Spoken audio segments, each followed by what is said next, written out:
So, good morning, everybody. On the agenda today, we're going to be going through an introduction to the PMBOK. It'll take much of the 2 hours, but there's going to be some time at the end, and then we're going to do an activity together that everybody is expected to attend.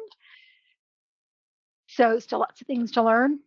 Before we get started, though, I always like to offer up the opportunity to ask questions. So, do you have any questions at this point? Maybe something you didn't get a chance to email me about. So remember, you got to raise your hand. Let me know you got a question, and I can open your line. So Carl, did you have a question? Your hand is up. If you're talking, I don't hear you. You're muted on your side on the webinar because I did enable your mic. Okay, I'm back. Good morning. Good afternoon, Good morning. everyone. Yes. So my question to you, as I look through the book, the PMBOK, and I read the chapter, can you explain to me the difference between the two chapters or the two different levels that's guided? For example, once I got to 75, it's a whole nother, what is the other, let me look at it real quick. So that is absolutely something we're going to be talking about when I start to introduce this standard, like kind of what the sections are. They're just different. Technically, the PMBOK is PMI's Guide to the Project Management Body of Knowledge, or PMBOK Guide. It includes, if you look at the cover, it includes the standard for project management. And that's kind of how it's always been. And the standard is the part that's like ANSI certified. So it's always been that way. So technically, the book is the PMBOK Guide, but it will include, as the first part, the standard for project management. And that was the reading to be done. And they work together. Talk a little bit about that today as well. Okay. So yeah, I definitely was a little confused. I thought that the first few chapters I read was about the standard of the, the PMBOK guide. But then when I got to the end and it said introduction, structure of the PMBOK guide, I just was a little confused on the on how they were different. Right. And I'll cover that today because I think that's a really practical thing to understand for the reference guide. So, kind of what's where and, why it's there and how they work together. I'll touch a little bit on that today. Okay. Absolutely. Harold, your hand is up. I will open your mic if you want to verbalize your question. Yeah, so Carl, can we get you to mute on your side, please? I'm still getting a little background noise. Thank you. Hi, Harold. Hey, good morning. I was just curious, can you see when we finish our homework, like the tests that we completed? Does it notify you? Is there anything that we have to do? I just want to make sure I did it correctly. Yeah, no, it doesn't notify me. I can look at it if I want to look at it, but it's a little convoluted. The system is actually eventually going to check to see that you've done the homework. So there's nothing you need to do, is just do the homework. After our final session, the system's going to look to see what you got done. And it's going to wait till you get it all done. And then, provided you've attended fully, you'll get your certificate of completion then. So it's fine. Just do them. Make sure you get a score of 30% or better and you've completed it. Move on to the next thing. And it'll probably tell you failed it. And that's totally fine. Nobody cares about that at this stage. So as long as you got 30% or better, you just move on to the next one. Very good. Thank you. You're welcome. Carl, your hand is back up. Carl, did you have another? Yes, I did. Sorry. So maybe I might have missed something. We didn't have a test for our assignment, did we? Am I missing something? Yes. So as of session 1, which was last week on Tuesday, following that, there was a focus area test for Code of Ethics and Professional Conduct, which starts challenging you on using the Code of Ethics. It's another way to learn how to apply the Code of Ethics by being put in different scenarios. So yes, following session 1, which was last Tuesday, there was an online test to be done. And then there was the pre-read to do prior to the next session, which explains the next session. So after session 2, we don't have an online test. There's nothing here that's kind of related to the conversation today, but there is still reading for Thursday, which is going to be preparing for our discussion on Agile. Okay, well, I did do the pre-reading, which was the first 4 chapters of the PMBOK assignment, but where does it say testing at? Do I have to go into the platform and look at where it says take a test, access your practice exam? Is that what it is? Look at the homework page that I asked Which- everybody to go collect after our session on Tuesday. And there it'll say session 1 and then the online test to take after, and that's focus area test for Code of Ethics and Professional Conduct. Then it explains the pre-read to be done prior to the next session. Okay, I'm That's looking the at it right homework now. page. It says focus area test, Code of Ethics and Professional Conduct, right? Yeah, that was following session 1.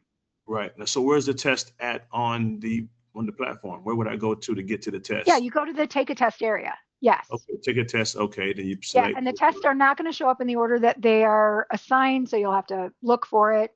They're generally in the order, but not exactly. So, yeah, you would take it there. Okay, right here it says focus area test, Code of Ethics and Professional Conduct. Take that. Take a test. Okay, that's what I had to do. Okay. Yeah. So it's not too late to take it, is it? After the class? Nope, it's totally fine. Ideally, if it's a reinforcing test, like it's directly related to the topic, like that last one was, ideally you want to do that within 24 hours at the end of the session because science tells us that's how your brain gets the best reinforcement. But if you didn't get to it, it's totally fine. Just do it whenever. Okay, my apologies. I'll make sure I Yeah, do that. no, and again, I'm not policing that. I'm telling you how to get the most out of the program, and then you've got to find ways to fit that into your life and how that works. Pre-reads are always prioritized over those online tests because the pre-read's going to help you understand the next topic better. Speaking of which, we do need to get started here. We are kind of now way behind, but I still want to give us enough time to do that activity at the end. Okay. But we'll still definitely get through the topic here. So I want to preface a little bit about what to expect for today. Okay. So I'm going to start moving into the materials. So if there are more questions, if we can hold till the end, that'd be great. I do have something of a hard stop at the end of the session today because I have an appointment after, and that's just how my day is going. Everything's late and I got to be places. But the PMI materials that I mentioned in our orientation that we're eventually going to get into, not this week, but next week we will, they were written assuming everyone going through that information already has a working knowledge of the PMBOK, they have a working knowledge of Agile. But based on our years of experience doing this, we know that that is generally not the case. Plenty of people walk into this class not having looked at a PMBOK or even knew it existed sometimes, or have never used Agile. So it's kind of a value add to the program. We decided that before we get into those PMI materials, we would provide an introduction to the PMBOK. We would provide an introduction to Agile. And we are going to be seeing many of these concepts and terms when we get into the PMI training materials. So it's going to be important to have a working knowledge generally of the concepts to be prepared for the actual training. Now, knowing that, I want to set the right expectation for today. So following our session today, I do not in any way expect that you would be an expert in the PMBOK. I don't think that anybody ever gets to be an expert, to be honest, but this today, and in some ways, our next session about Agile and our previous session in the orientation, it is going to be overwhelming and you're not going to retain much because it is a lot of information in a relatively short period of time. So we're not going to deep dive and make sure you understand all of the concepts we're going to touch on. I just want you to walk away from today with a basic understanding of the type of information and the structure of the information in the PMBOK. So you have to ever go back to it and look at it. You'll know where things are, what they are, why they're there. So the goal today is to go cover to cover through the PMBOK. So we're going to go through all the parts. Now, there are some things in this presentation about the PMBOK that I know we are going to be discussing in much greater detail when we get into the PMI materials. So if you ever feel like I've just quickly skimmed over a topic, that's generally because I know we're going to spend more time with it later. So just kind of getting a sense. I just want you to walk away with a sense of what stuff is in here and where you would find it. Now, the PMBOK overall is not a methodology for project management. It doesn't give you a step-by-step structure to follow. It is a reference guide for considerations and foundations for anyone who needs to manage or even participate in a project. So the PMBOK, over time, it's gone through an evolution of editions because projects and project management have evolved. Project management has become more global. Technology has certainly become a lot more complex. And some of the key terms and concepts haven't been updated in decades, and their historical definitions weren't as valid in the context of today. So project management now focuses on project value proposition rather than just like it used to be initially, like just a focus on efficient delivery and staying within budget and those sorts of things.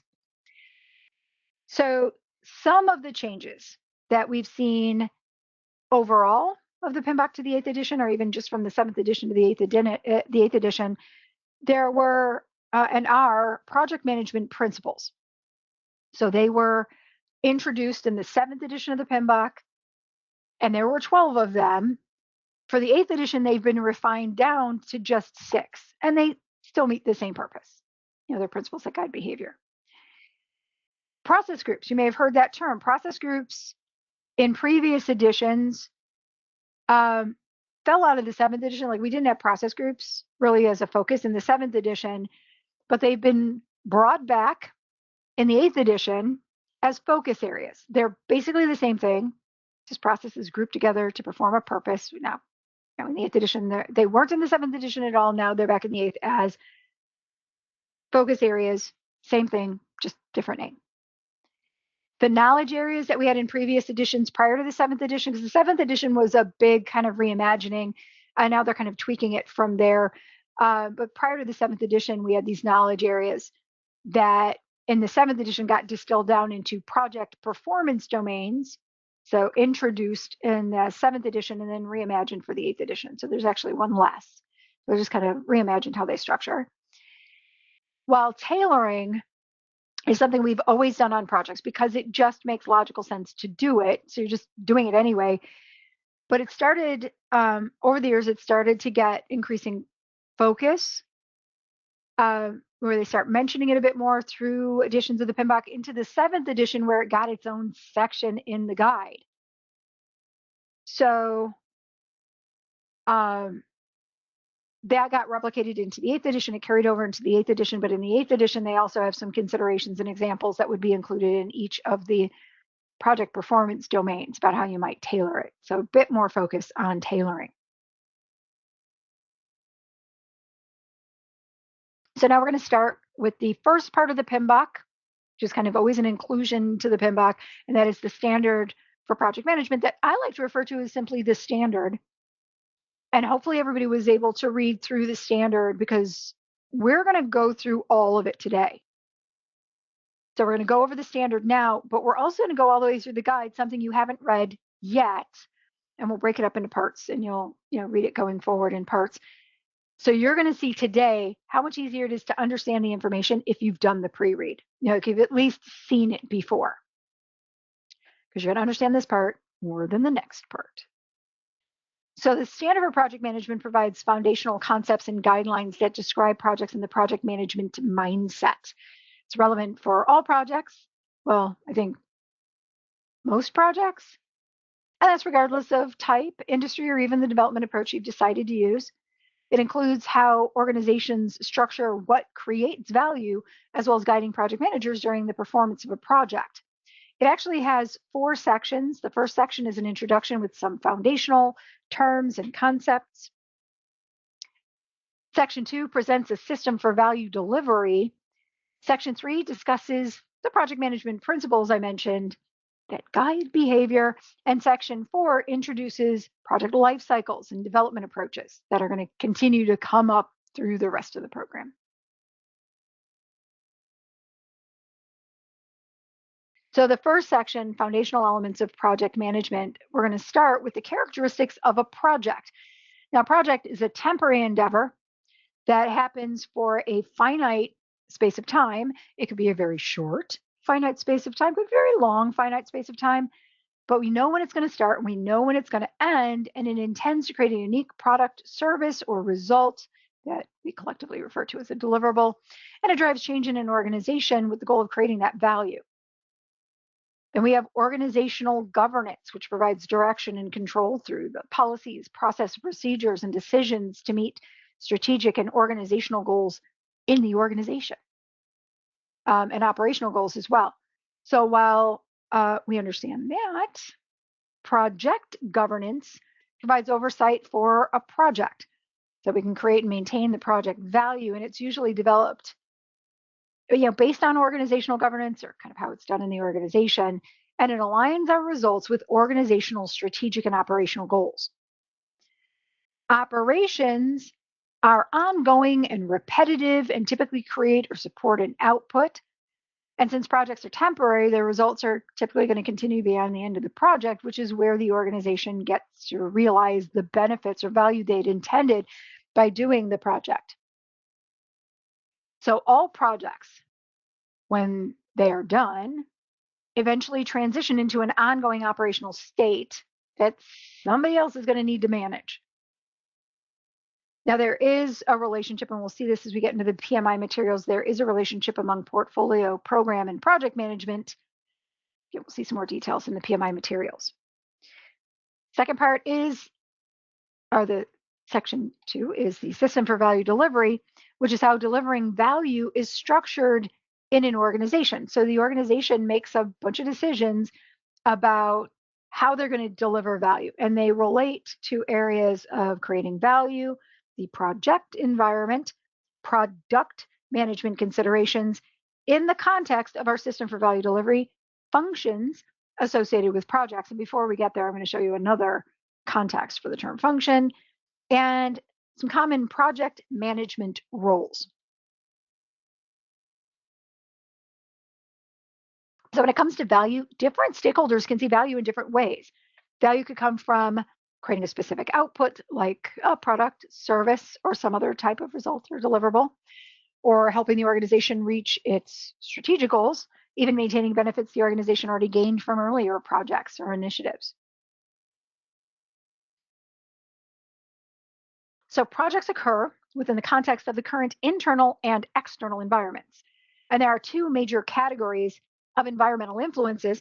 We have enterprise environmental factors, which I like to refer to as EEFs, because enterprise environmental factors is quite the mouthful, and organizational process assets that I like to refer to as OPAs for pretty much the same reason. So we are going to define these and get you more examples when we get into the PMI materials. But just as quick examples, enterprise environmental factors, I can kind of back into this to explain it. These are factors of the world you live in because you work within the environment of the enterprise, which, yes, always makes me think Star Trek every time I say that. So these, again, they're factors of the world you live in. You don't have any control over these things, but you need to understand them so you can work within that environment. Really, all external environmental factors are EEFs, like the kind of industry we're in. It's an EEF, factor of the world you live in. But it also includes some internal things like the organizational culture organizational, the decisions they made about technology in the organization. And even the next thing, organizational structures. See on the next slide. Organizational process assets, I cannot back into this term. It never works. But they're basically in the organization. Harold, you unmuted for some reason. So we're getting some scratchy background noise. No problem. I can take care of it from here if I need to. So these are essentially assets or even processes that are assets in the organization. And they are, no problem, just startles me sometimes. These are inherently internal. They include how the organization wants us to do things and the collection of knowledge we create by doing things, which are all assets to the organization. Now, among our EEFs, we have the organizational structure, and all organizations have an organizational structure. And so in a practical way, but also for the test, you need to be able to recognize the organizational structure that you're in, because it will impact, how much authority you have in that organization, as well as how you staff your projects. So I have found there are a couple of things that you can consider about your organization to recognize the organizational structure you're in. I'm only going to go over a few of these because there's one that we always consider for the test, our default. So I want to give you some examples of these so you can kind of understand how that works. So there are two things that you're going to look for to understand your organizational structure. One of those things is how the work groups in the organization are structured, as well as how we staff projects. You know, where do we get our staff for projects? So among our organizational structures, we have functional. And these are all ultimately kind of how they sound. They're labeled. So with the functional organizational structure, the work groups are organized by functions. And in this context, in the context of the organization and its structure, functions are essentially departments in an organization. So there are people that are brought on to manage the function. So functional managers, they hire in people to support the function. And part of the staff's day is also supporting projects, usually at a stated allocation in the job description, like maybe 10% allocated to projects, whatever it is. So staff has a day job, but part of their day is also supporting projects. So for example, let's say we're talking about the marketing department that has a marketing manager and people hired on to do marketing, and part of their day is going to be supporting marketing projects or supporting projects in the context of marketing. So in a functional organizational structure, the functional manager acts in the role of a project manager, managing projects for their function, utilizing the staff that reports up to them in that function. So the marketing manager manages marketing projects using marketing staff. And what we typically don't see here are project managers, because you've got a functional manager performing that role. So we don't need project managers. And then we have matrix organizations. So a matrix is, you know, columns and rows, up and down and across, columns, rows, columns and rows, up and down and across. So how the work groups are arranged in a matrix organization, well, they're also arranged by functions. So we have departments in the organization. So work groups are arranged up and down. However, when we staff projects in a matrix organization, we staff them across the functions. So this is where we start to see things like cross-functional teams. That's where that term comes from. So we're using staff across the different functions. Now there are variations. There are variations of matrix organizations. There's weak matrix, balanced matrix, and strong matrix.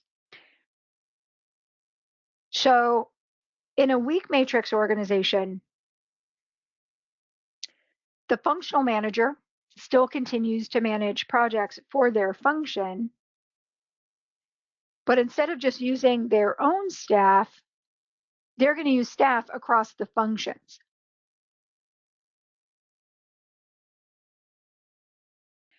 So in this situation, we still don't have project managers. We still have functional managers managing projects for their function, but instead of just their own staff, they use staff across the functions. So if this doesn't confuse it too much, it's kind of like a cross-functional functional. And then we have balanced matrix. And in a balanced matrix, we're finally now starting to see the inclusion of project managers. They're just project managers embedded in the function. And I was in this type of organizational structure. I was an IT infrastructure project manager. I aligned up, like I reported up through the IT infrastructure function or department. I was assigned out to do IT infrastructure projects, and I utilized staff across different functions like Windows support and purchasing and security. So Functional managers still have some, line of sight to projects because they're managing that project manager in that function. And then we have strong matrix. And this one is our default. So if they say nothing in the scenario about what organizational structure you're in, we assume a strong matrix. It's always been this way. So with a strong matrix, we're now starting to see project management included as a function. So we have a project management office that has project managers hired on to manage projects all day. They will get assigned out to do projects for different functions. They will utilize staff across the functions. So since in this scenario, this is the first time we're seeing where functional managers really don't have a line of sight to what's happening on projects. They're not really involved in the projects except to, get you somebody for the project. So as a project manager in this structure, we need to provide feedback to the functional managers about how their staff is performing on our projects. If that's part of the staff's allocation, it's part of their performance review, and the functional manager does that. So I look at it as like a lowercase HR function. Got to provide that feedback. So that is a strong matrix. And the last one I want to cover here is project oriented. Oh, actually, I need to point out, I think the visual is helpful, that in a matrix, when we staff projects, we staff it across the function, so up and down and across. I'm sorry, now I have to sneeze.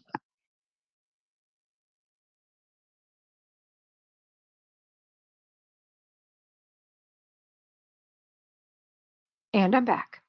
So back to project-oriented. So in a project-oriented organizational structure, the entire organization is not organized by functions. The entire organization is organized by projects. So you have project managers that get assigned to a project. They go out and they find staff to support that project. They'll use just that staff, ideally fully dedicated to the project.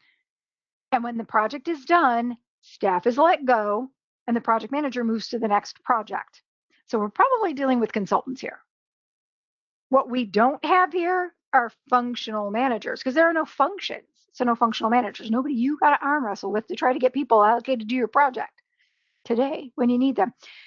But that also means that you kind of take on that uppercase HR responsibility, like we got to do the hiring, the firing, the performance reviews on top of managing the project. Now, I've not worked in a project-oriented organizational structure. However, in my mind, a place that might want to do this would be an organization that's highly innovative and change-driven. I would think like maybe Meta or Google would be structured like this.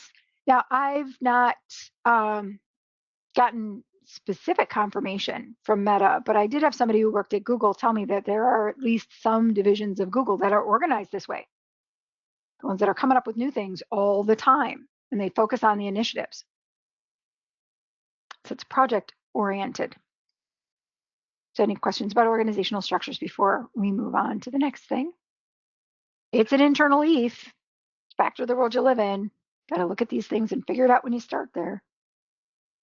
So remember, strong matrix is the default. And then we have product management considerations, and product management is around the structure needed to manage and sustain a tangible product. So along with things like program and portfolio management, product management really isn't within the scope of our project management standard, but it does need to be understood in relation to a project whose eventual outcome is in support of a tangible product somewhere along its product life cycle. So the product life cycle is the end-to-end life of a product. It is managed by a product owner who makes decisions about the initiatives that are going to occur across the product's life cycle. from its initial ideation and introduction through a growth stage, through a maturity stage, where we try to keep it relevant, to eventual end of life or retirement of the product. That is the entire product life cycle. So as a project manager, how we overlap is we often manage projects that can be a part of a specific stage of the product's life cycle. And then the product owner would be our key stakeholder, because we're trying to satisfy their needs and the decisions they've made about the product. Now, you might notice I have been stressing words a certain way: product, project. And I do that because I really feel like in a stressful project management test, it's really easy to kind of skim over a PROCT word and assume it said project, when it did in fact say product, which is why when I'm talking about products, I really want to call out the fact that it's different. So you want to read all of your PROCT words fully with comprehension. So an example of an initiative within a product's lifecycle, what always comes to mind for me is Coca-Cola. I don't know why. Like, it's not retired yet. And honestly, I cannot imagine a world where Coca-Cola is no longer, like they would stop making it. I also cannot imagine a world, and I don't want to imagine what would have to happen in the world for McDonald's to shut down. Like, what craziness would have to happen? And again, it's a rhetorical question. I don't want to know what would have to cause that to happen, or what would have to happen to cause that to happen. But there was a stage in the life of Coca-Cola where they introduced New Coke. And I'm just curious, raise your hand if you have ever experienced the New Coke, like you actually tried the New Coke. And there's a certain age above which you need to be to have experienced the New Coke. You may have heard of it before, because I think it's a regular business case study, along with things like Segways. It's always a big case study in business school. So 3 of you. Okay. I was around for the New Coke. Let me go ahead and put the hands down now. So if you're not aware, back in the 80s, there were the Cola Wars. So there was this whole Coke versus Pepsi thing going on, and Coke had been around forever. Pepsi wasn't as big a deal, but they started doing all these like blind taste tests, and it was like all the rage. Like, it was so trendy to do these things. And I think based on that, Coke decided that, maybe they could make some changes to Coke so people would like it as much as they like Pepsi. And I was kind of a Pepsi gal at the time, still kind of am. So Coke went out and created, they started a project to create a new Coke to kind of align with what seemed to be the taste trends in Coke, in colas at the time.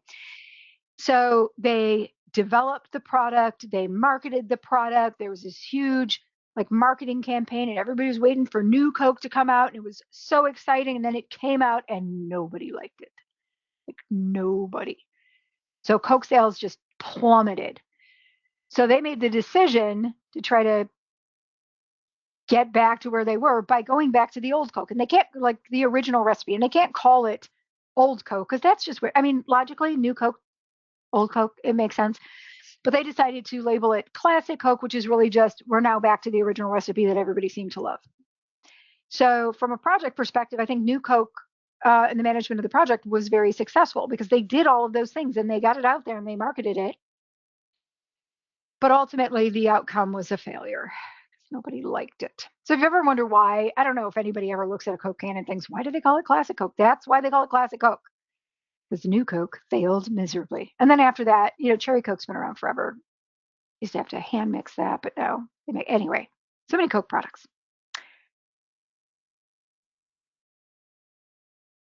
And that would be, in association to this, there was a project manager on there that managed the project, and the project was successful, but ultimately the outcome failed. And it was part of the Coca-Cola product life cycle that continues on, and they keep making new stuff and marketing new stuff.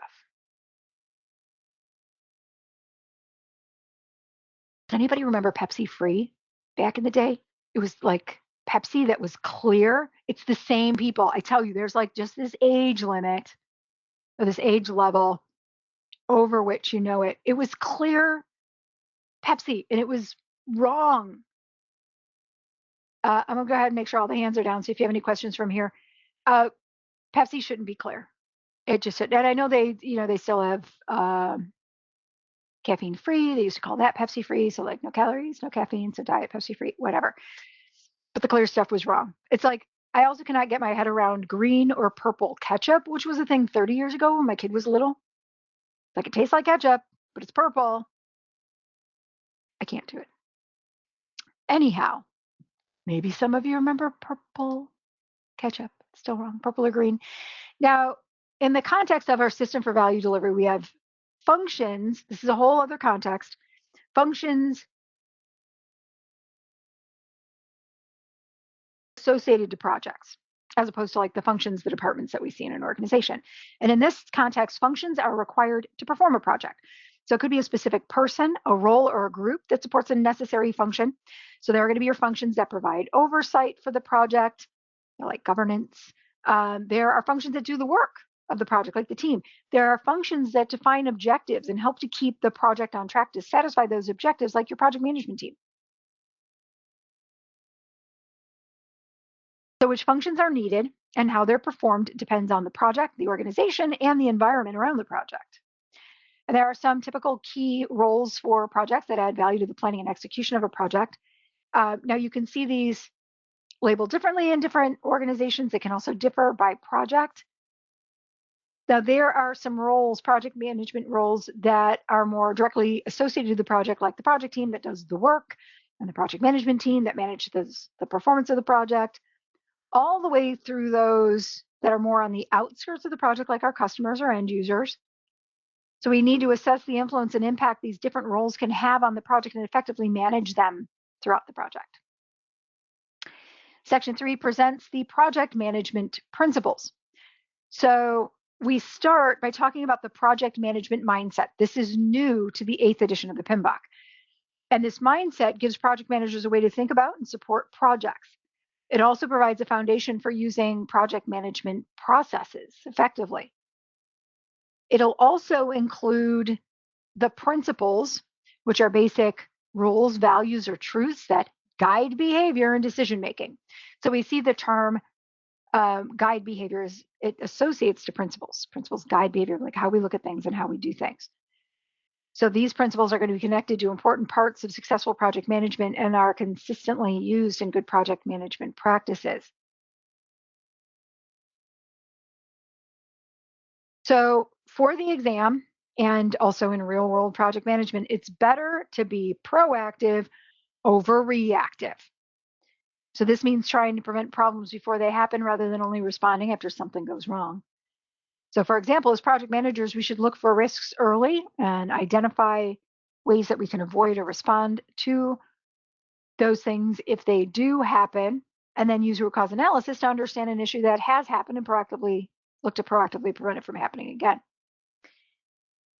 Project managers should also create an environment where stakeholders feel involved and invested in the project.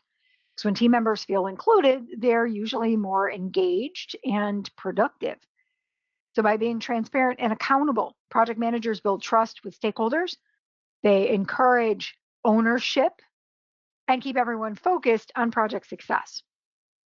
And then finally, projects should always focus on creating value for the organization. As project managers, we help explain the value the project's expected to deliver, and then we're going to work to make sure that value creation continues throughout the life of the project.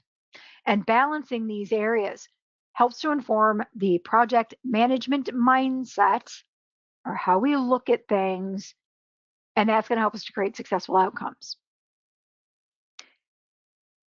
It will be impacted by things that guide behavior. So our 6 principles of project management, I do not believe you're going to have to memorize these, but I think it's important to understand how they work, because in a practical way, it can help you focus on the right things, maybe understand more about the test. So as project managers, we're expected to see the big picture. And that's the big picture of the project across all of its plans and its association with our internal and external environments, even the perceptions of our stakeholders. It helps us to make sure that what's happening at any point on the project will integrate effectively. So we should also proactively address risk across the project and organizational systems, and then keep a focus on stakeholder engagement. So all of the things come together. And a thing to note, in PMI land, as a project manager, we are uniquely responsible for some things. And one of those things is integration. So again, we're expected to see across everything on a project and make sure it all works together holistically or make adjustments. So we are uniquely responsible for integration in our role as project manager. Now, value is the beneficial outcome of a project for an organization. Value can be interpreted and measured in different ways. And the understanding of what's going to create value could change throughout the project, and it would be impacted by aspects of both our internal and external business environments. So we need to be aware of the state of delivery of value throughout the project. Quality is how well the project satisfying requirements, as well as creating something that our stakeholders can actually use and will ultimately accept. Two aspects: you got to build it right, and they need to be able to use it. Also included is ensuring that the processes that we're using to assure quality are helping to achieve appropriate results. So it is going to be important to make sure that quality is being considered for the processes we're performing on the project that are helping us to achieve good quality results, but also the results of the project. Are we building it right? And we want to do that throughout the project. When it comes to project management, there is no ta-da in project management. We don't just do all this stuff, get to the end, and then ta-da, what do you think? We don't do that. We need to ask throughout the projects. We want to make sure we know we're going to end with something of good quality. So we need to check that as we're building things throughout the project, as opposed to just getting to the end. Ta-da. So the end of a project should be fairly underwhelming. We know how it's going to end because we've been talking about it the entire time. So it's throughout the project, a phrase you'll hear me say over and over again. Now we participate in the project and affect team success. We need to model the best behaviors and practices of being a leader and support all stakeholders as they lead in their areas of expertise, whether needed through the project. You want to be the type of leader you would want to follow. That's kind of your gauge. So the style and degree of leadership is likely to change based on situation or the stakeholders we're working with. We need to show a respect for and a commitment to the needs of the project and stakeholders, supporting all aspects of the project with integrity. We'll also need to consider sustainability in our choices when we're planning and performing projects. It's going to be important to consider the impact of how we're doing the project and the types of resources we're using, along with how all of this is going to affect social, economic, and environmental needs. And this happens across all the different areas and levels of a project throughout the project. So we are responsible to create a culture for the team and the stakeholders that supports their ability to collaborate effectively, because they're going to need a space where they understand that sharing what they know and being regularly involved is going to create the best situation for the project. So another thing as a project manager we are uniquely responsible for is we need to create the right team environment where they can engage successfully, where they are empowered, they're comfortable speaking candidly, so they can work well together. So we have to create that environment. Now, project life cycles are the end-to-end life of a project, kind of like a product life cycle is the end-to-end life of a product. Project life cycles are the end-to-end life of a project. So within its life cycle, we need to make sure that we understand and have had the opportunity to weigh in on like how the project is going to be structured, and then based on stakeholders' needs, how we'll create outcomes that deliver value. So we typically break up a project's life cycle into phases. Now, its definition, project phases are collections of logically related activities that produce an output or satisfy an outcome. its actual definition. They can be set up to run sequentially one after the other, or depending on a number of criteria, maybe we can do parts of them overlapping at the same time. And then at the end of each phase, prior to the next phase, we'll consider the success of the phase we just finished and what that means for the next phase. And we do that at phase gates. So phase gates just give and we'll talk about it again later, but it just really gives the organization an opportunity to kind of check progress through the project and make decisions throughout the project rather than just waiting till the end. Ta-da!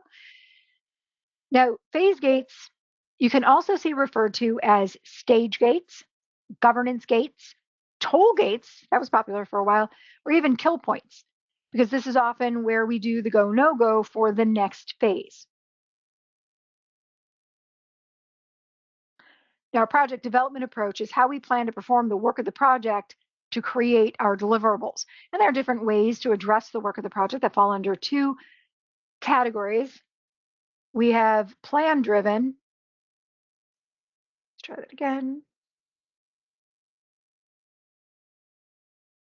Plan-driven and change-driven, which are basically how they sound. So what this does is it creates a range of development approaches to how we can do the work.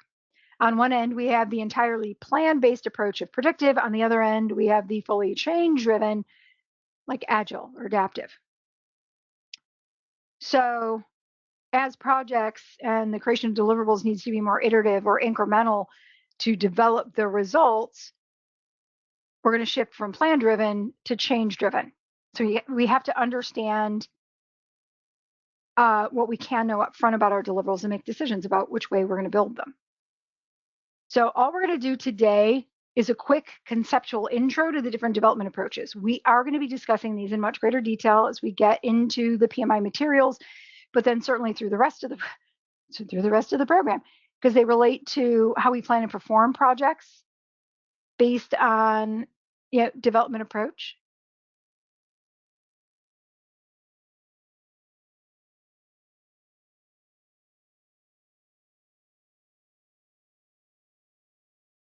So we're going to start with predictive.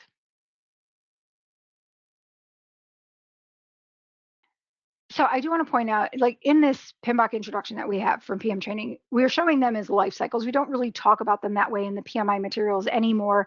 And more correctly, back in the day, we used to refer to these as development life cycles. And we have life cycles for everything. You got the project life cycle, you got the project management life cycle, you've got the project development life cycle. We don't really talk about them anymore that way. More succinctly, these are referred to as development approaches. So the approach to developing the end result or the approach to doing the work. You're never going to see development life cycle out there in the world anymore. But I just wanted to call out how this is different than a project life cycle, which is the end-to-end life of a project. This is a development approach really for doing the work. So we're going to start here on the left-hand side with predictive, which is our only plan-driven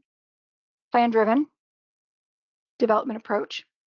And we use this if we're in a situation where we can know everything about the project up front, so we can plan it all out and then work the plan. So you're going to need to have a good idea of like what and how we need to create a deliverable or satisfy an outcome. And this way, we're going to know in advance what we need to do to satisfy the project, when it's going to happen, how much it's going to cost, and predetermine anything unexpected that could happen and plan for that as well. Then we're going to work the plan with the goal of finishing, delivering at the end and finishing the project on time, on budget, within the agreed upon scope. So with this particular development approach, there are some expected steps or good practice processes that we'll touch on briefly today.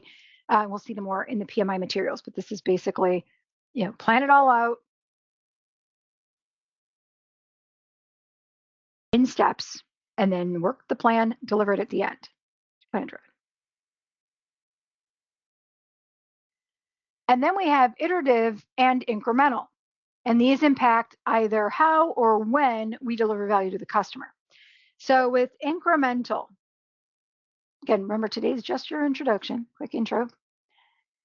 With incremental, we perform the work in fully formed increments throughout the project. So we can plan out what we need to deliver in an increment, then we're going to do that work as planned and deliver when the work for the increment is done.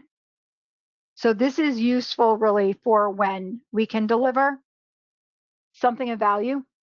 And it's something we can do then before the end of the project, like we would in a purely predictive approach, plan it all out, work the plan, deliver at the end. Here, we can plan out an increment, do that work, deliver it, and continue to do that in fully formed increments. So it's when deliveries of value are made in increments. Iterative is when we perform the work in a repetitive or iterative way to figure out and create the outcome. So this is really relevant to how we do the work to develop the end result, which then is typically expected to happen at the end of the project if we're using a purely iterative approach on doing the work. So to give you another visual, explain this in a different way, hopefully help you understand this a little bit better, we're going to talk about the example project of painting the Mona Lisa. So if we were going to paint the Mona Lisa using an incremental approach, in our first delivery, we would have the first increment fully formed, fully developed. In the next delivery, we would have the next increment fully formed, fully developed. In the next delivery, we would have the next increment fully formed, fully developed till it's completed. Now, if we're going to use an iterative or repetitive approach, we're going to start out with just a little bit of detail about the end result. Maybe in this case, it's going to be a sketch, but also like a feeling, a vision. Start out with a sketch, and then we're going to repetitively iterate and go back and add and remove. Maybe we're going to put a line here. Well, technically there are no lines in nature. They're just shadows ultimately. So adding highlights and color and adjusting things until we say, yes, this is good. And we deliver it at the end. Now, I wasn't there, so I don't know for sure, but I think he probably used an iterative rather than an incremental approach to painting the Mona Lisa. And really creating any sort of art where it starts out with just a feeling or a vision, and we have to kind of figure it out until it feels right and we deliver it. That's a great example of using an iterative approach to develop a deliverable in a project. We have to figure it out along the way.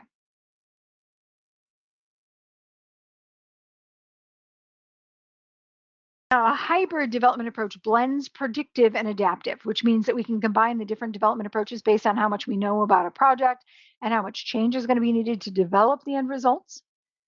A hybrid can be used to structure the overall end-to-end project lifecycle or to do work with different teams, utilizing different development approaches based on the deliverables that we can then perform in parallel to be more efficient, or use a different approach for a component of the project. So again, hybrids can be used as a structure across the project lifecycle or blended to create a specific deliverable. It's going to be focused on a deliverable or the project overall. We are going to see this later with some more examples. So there are a few things that we're going to consider when we make a decision about which development approach we're going to use. It is going to be important to consider aspects of the deliverable, like how much we can know about the deliverable up front, how and when we're going to need to deliver it, and any aspects of the deliverable associated to compliance. Then we're going to consider what we can understand up front about the performance of the project. Things like the availability of resources, maybe constraints on time or budget, or how the complexity of the project impacts how we perform the project. We also need to consider variables in the organization, like their experience with this type of project, or consider our organizational governance. Delivery cadence is how often deliverables or deliveries of value are needed, and is a consideration when we're selecting a development approach. A single delivery would happen just at the end of the project. Multiple deliveries would occur when work on a part is done. We would deliver it then. Periodic deliveries would happen on a more structured cadence, like maybe once a week or once a month, while continuous delivery occurs throughout the project lifecycle. And it's where iterations are continuously developed and adding, viable components in a way that the output could immediately be deployed at any point whenever the market demands it. So he's prepared to deliver something of value. So when it comes to project management, there's kind of a natural progression that projects follow, even before there are projects. So this is just kind of a general flow, which is going to be tailored by an organization in terms of how these things are done and what they're called. We're going to discuss them here based on how PMI labels them, which is going to, of course, be relevant for the test, but it also is how organizations tend to label them. So there are things that happen that are associated to a project, and then things that are expected to occur and be managed as a project, which defines the project's boundaries. And we're associated to the project's, within the project's life cycle, its bounds. So there are strategic and business needs or drivers that initially get recognized, which leads to the creation of business documents to request a project that get reviewed for decisions to be made about which of those proposed options is actually going to become a project. So it goes into project selection. Now, once an organization approves or authorizes it as a project manager gets assigned, and they do things to start to initiate the project. So the project commences, and this is the start of the project's boundaries. And we own what's in the boundaries. So during the project, it's going to go through the various focus areas. Like once we've initiated it, we can plan it. And once we've planned it, we can execute it. And then based on what's happening while we're executing it, or even while we're monitoring it, maybe making changes to stay on track to the plan, can impact what we plan, which will impact what we do, and so on through the project until it's all done and we perform processes to close the project. And that concludes the project boundaries. Now, the thing we've created is still going to, it's still going to exist in the world. Our deliverables go into their ongoing operational state where they're going to be supported by whoever wanted it, whoever's going to be impacted by it, whoever's going to accept it. And then all the knowledge we've created by doing this project gets archived into our organizational process assets, into the organizational knowledge base, collection of knowledge we create that are assets to the organization.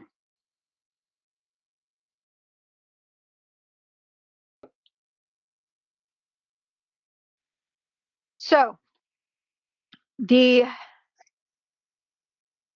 PMBOK guide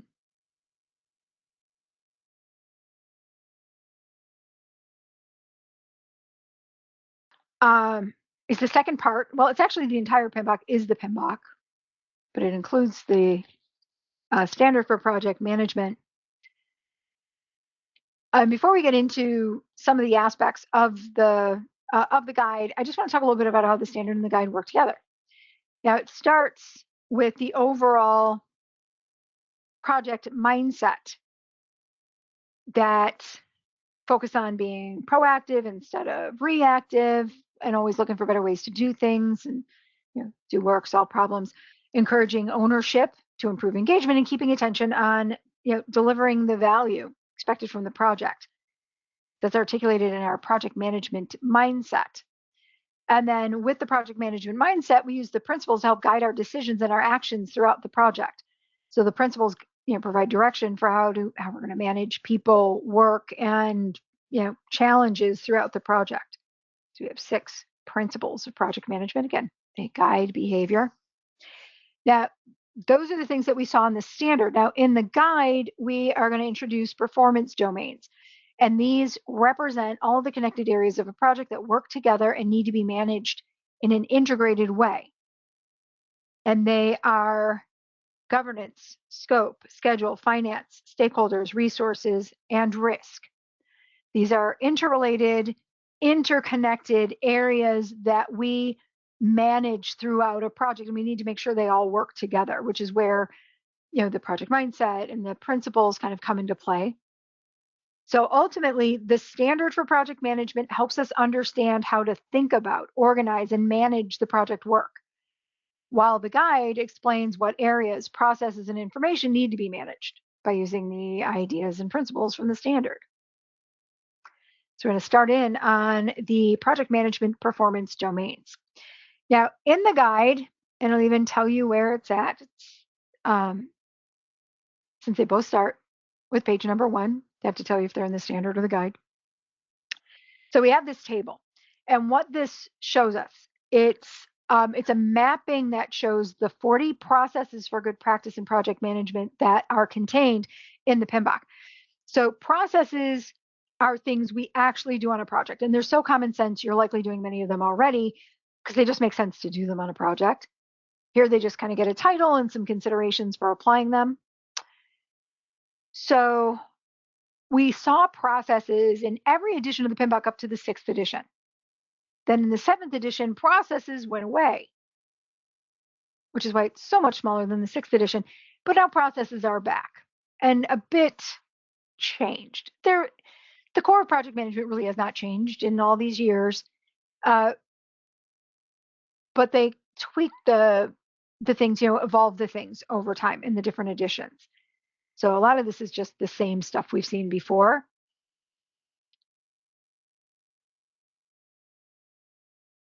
You are not going to need to, as far as I know, you're not going to need to memorize these things, but I think you're going to see how they start to align with the things you're already doing. And if you remember, PMI doesn't provide any information about how to do these processes. The organization would tell you how to do them. The PMBOK's only going to give you some considerations about the why, maybe the who of a process. Your organization and also your knowledge and experience inform how the processes are performed. That would include like the policies, standards, procedures, templates that we use on processes in the context of what our organization gives us to do those things. Now, across the top of the mapping, we have our 5 project management focus areas, previously referred to as process groups, which are essentially processes grouped together to perform a particular purpose on the project, like the purpose of initiating a project, planning a project, executing a project, monitoring and controlling a project, and closing a project. It's always been this way, but they just are calling them focus areas now. And then processes are shown as they relate to a focus area, but also how they relate to a project performance domain in one of our 7 project performance domains.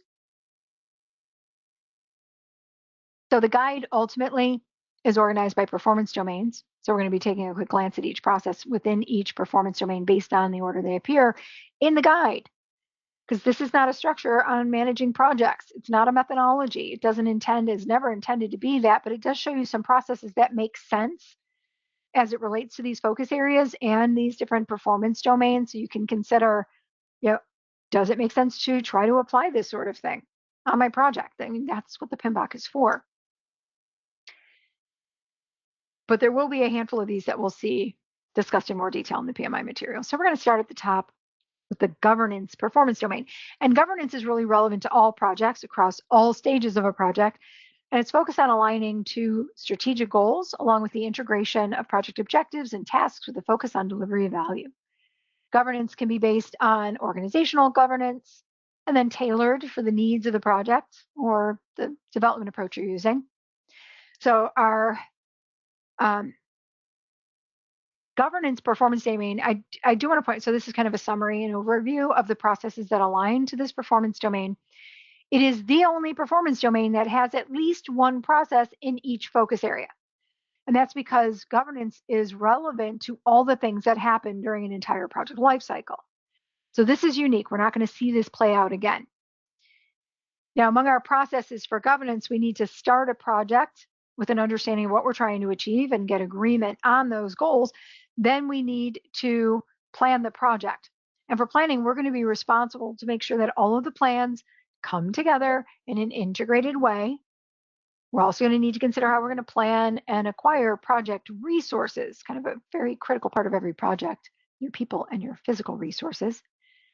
Then during the execution of the project, we manage various aspects of a project, like understanding results of the work that's being done, managing quality, and sharing project knowledge that we're creating while the project is ongoing. Then we need to confirm that the project is actually performing on plan and take action if it isn't, to control it, to get it back to the plan, while also managing any possible change to the plan. And then at the end, we need to close the project or the project phase. When we break it up into phases, we need to formally close every phase of the project. So I want to spend a little time with this particular process. I want to explain kind of what goes into processes so you understand how to use this in a practical way. So every process has some common attributes. They're the things that we need to know or consider to be able to perform the process. Remember, these are things we're doing on a project. There are tools and techniques we can consider using to perform the process, and then there are outputs that occur because we have performed that process. So collectively, these things are referred to as ITTOs, and there are hundreds of them.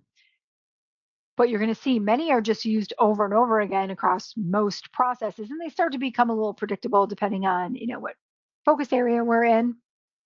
So this first one is the very first process we use to initiate a project. So once it gets selected as a project and we get assigned, this is the first thing we do. And we do it to set the right expectations about what we're trying to satisfy and get authorization to use resources to start the rest of the project, like planning the project. And then we also do this to some degree at the start of each phase of a project. Now, in prior editions of the PMBOK, prior to the 7th edition, this particular process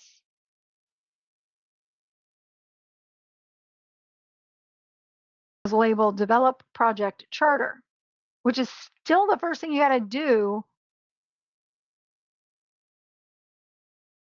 on every project. They now call it Initiate Project or Phase.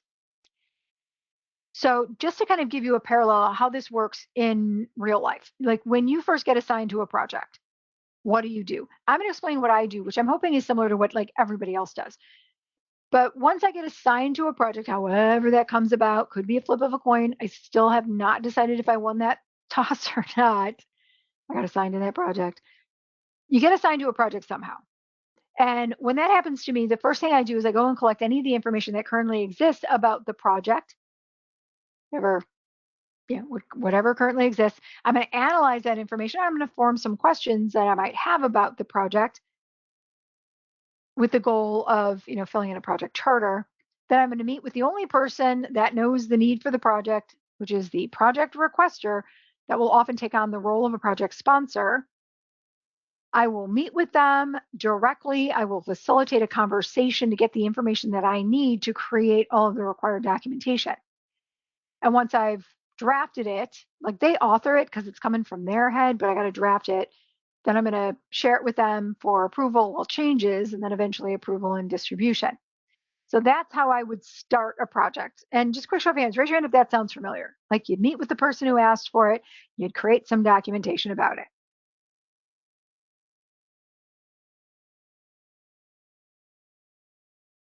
Okay. Now this tends to be, in my experience, I'm going to go ahead and put the hands down. I don't know how many people raised their hands. They were up, they were down, they were up, they were down. Okay, hands are down. All hands are down now. So how this translates, if you just kind of think of it in those terms, and this is more in a structure that does more formal project management, which has been generally my experience, that's how I would do it. So we kind of talk through the steps. I get assigned to the project. So I go out and I find any documentation that currently exists about the project, like any of the business documents that got it through project selection, like the business case and the benefits management plan. Any agreements that might exist, like a statement of work or a contract that was signed. So for those things.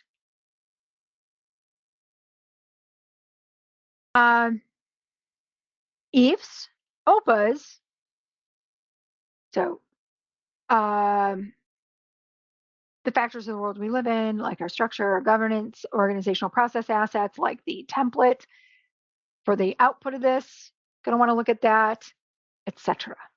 So they have ultimately made this fairly broad because at the end of each area, it's going to say, etc. which means anything that makes sense to you to do right now or use at this point or consider at this point, you would absolutely do that. But here are some common things you might want to consider. Now then, when I perform this process, I'm going to meet with the only person that understands the project at this point, and that's the person who asked for it. I'm going to use their judgment, their expert judgment about what they need. I'm likely going to gather this data in an interview, just kind of that one-on-one meeting I'll have with them. I'm going to use my interpersonal and team skills like facilitation, because I need to help them articulate the objectives of the project. And that can be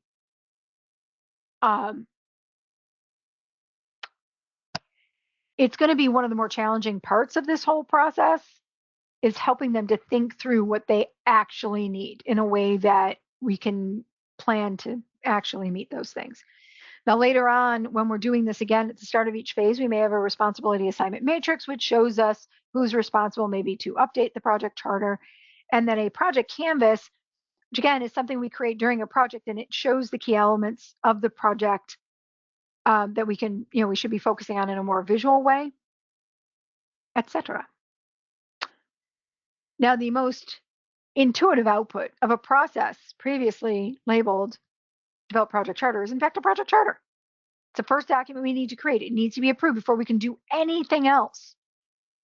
We also get out an assumption log, and this started in the 6th edition. And assumption logs are logs of the assumptions and constraints about the project that we know at this point. So it's never called an assumptions and constraints log. It's an assumptions log that includes assumptions and constraints. The constraints on the project, etc. Or what other documentation you had to create based on what your organization expects you to create. So that's how the processes, the ITTOs work for this process. And that's how they work for all the processes. So if you want to try a new process, this is how these components work together. And like I said, it starts to become intuitive. It starts to become repetitive, depending on where we're at in the project. But also in governance, we plan the project. And when we're planning anything, the project charter is always the input to planning, because it contains any of that high-level information we can use to create our plans. There may be outputs from other processes, EAPs, OPAs, etc. So this becomes very common as an input, because how we do things and what we've learned in the past are always considerations every time we do anything. For our tools and techniques, same sort of thing. We're going to meet and use interpersonal skills to gather data from our experts, maybe use a project canvas, etc. For our outputs, when we're planning and integrating all of our project plans, the key outputs the project management plan. And we create components of it as we plan all the different areas of a project that ultimately consolidate into this one plan for the project. Or whatever other sorts of things would output from us doing this. The plan sourcing strategy helps us determine how we're going to acquire resources and select sellers. While we execute the project, we need to manage the work. And when we are managing things during the execution of the project, we start to see some common inputs like the project management plan, how we had decided to do this. Any of our project documents can be considered as an input, whatever makes sense when we're doing it this time. Approved change requests, because these are now part of the work along with the original plan, EAPs, OPAs, etc. For our tools and techniques, we're going to work with the experts in the work, experts in the project. And we typically need to meet with them to have those conversations. And then our outputs of doing the work are our deliverables, a product, service, or result. We also get out of it the raw data about what's going on in the work, like how many we've created and what delivered, whatever. We could also update any of our project documents. And certainly we're going to take all this information, we're going to add it to our organizational knowledge repository, so it becomes an OPA update. That's kind of the last thing we do, etc. Charles, you had a question? Your hand is up. Yeah, I'm just thinking on the Agile stuff and how that dovetails with this scheme. I'm used to this scheme. I'm a little less used to Agile, but anyhow, this seems sort of linear and predictive. And so how is Agile going to work with this, these domains, or whatever we're calling this? These are processes that we do. So think, the things that we do are, I got to do a process to do that. How Agile alters this is that there are different ways to approach Agile when it comes to things that we always have. Like we always have project communications. We always have a project schedule. There are some things that may lend themselves to predictive. Some may lend themselves to Agile. That's why there's any of those things that could potentially be considered an input or that we could update as an output. So it comes down to what makes sense for the project you're doing and the method you're using to do the work.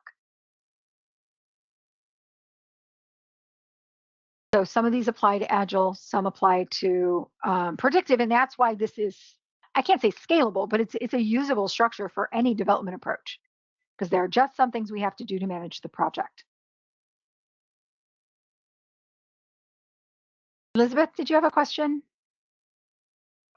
Yes, I do. So predictive approach then is pretty much waterfall, correct? They're just changing the Waterfall name. is a form of predictive. Okay. So yes, my answer is yes, but predictive is the broader term. Waterfall is specific. We have other things like the software development lifecycle, or SDLC, which is all plan it all out, work the plan as well. So yeah, predictive, any situation where we're planning it all out and then working the plan. Okay, so then Agile would come in where the beginning part may be considered predictive, and then the latter part may be considered the Agile, and then that's where you get a hybrid scenario. Yes. So, okay, but from start to finish, though, if it's all unpredictive, then it's all Agile. Okay. If it's not predictive, it's adaptive. And I feel like I don't know if I explained it to this class. I feel like I had to apologize for this in the last class. Part of my job is to make sure you use all of the right PMI ASCII words. And so if I'm correcting your terms, it's for that reason and that reason only. I just feel like kind of mean and persnickety when I do it, but I have to because it's basically my job description to get you prepared for this test. So in development approaches, we have predictive on one end, we have fully adaptive on the other. So predictive, we plan it all out, work the plan. Adaptive, it's all going to change, right? We do it because we can't plan it, right? We have to let change occur. We are going to talk more about it when we get into the PMI materials. It isn't necessarily Agile, but it could be. On the far end of change driven, we are going to introduce Agile in our next session where we have 2 full hours to talk about it. So all of these things are relevant regardless of development approach. You apply them as it kind of makes sense for that development approach. So this isn't an absolute, you've got to use all of these things and you've got to do all of it. It's not like that. It's just here are some options for you, etc.